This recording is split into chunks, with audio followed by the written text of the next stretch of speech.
Hello, I've come back to revisit the conversion of the 2-rail loco to the 3-rail. I've taken off the bit that converted it to a 2-rail loco, which was purely a flat bit that went into these two screw holes and had the wire touching on the inside of the wheels. So because it wasn't very clear because of the apparatus that I had to do the recording, because I'm new to this. I'm alright for modelling, but showing other people is a whole different ball game. So this is, we'll move that out of the way, and then I'll show you the parts of the spoons, the pickup for the 3-rail system. These bits are what we call the spoons.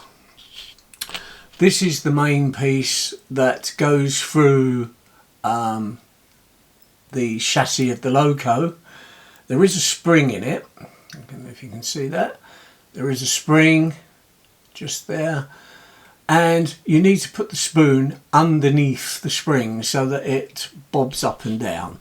So I'm going to insert one of those now. You have to put the spring, see if we can get it into focus. This is quite fiddly. You have to get the spring underneath that part of the spoon and then get the spoon to sit over the top so it springs up and down like that. Now what you have to do is kind of hold this whole contraption together.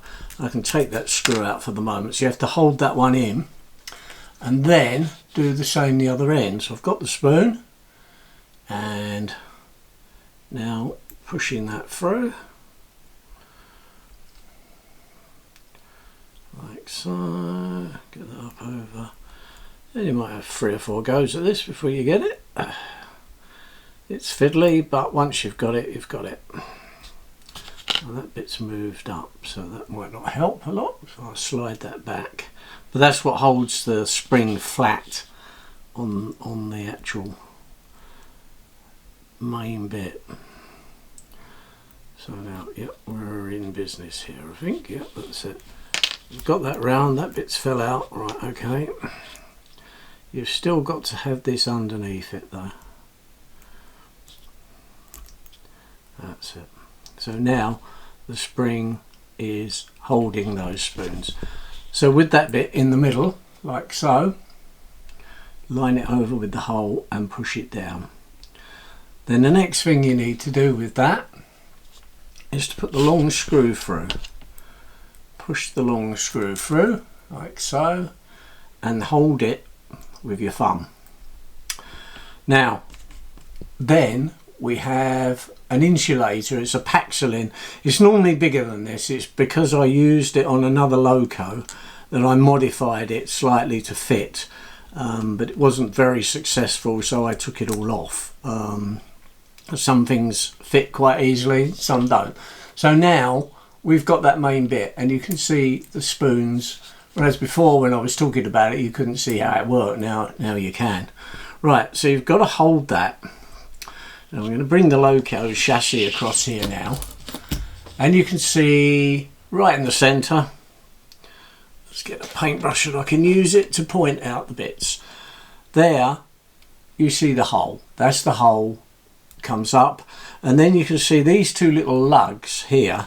There is another Paxolin part, this piece, which will fit on them, and what that does, it just insulates, because the actual chassis has got one half of the polarity and the spoons will have the other half, and of course if they come in contact with one another then you get a dead short.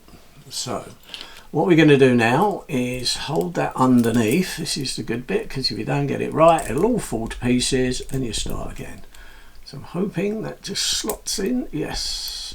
Right, just keep it held tightly underneath with your thumb. So that's how the spoons need to sit between the wheels. Just keep holding it tight, turn it over like so. Then what we need to do is pull that up out the way. That's it. I hope you can still see that properly. Put this over the top and then fit it onto those two lugs. That holds that there. Then you get a little nut. It all looks like a very Meccano type nut, which it probably is, because obviously Hornby were the makers of Meccano.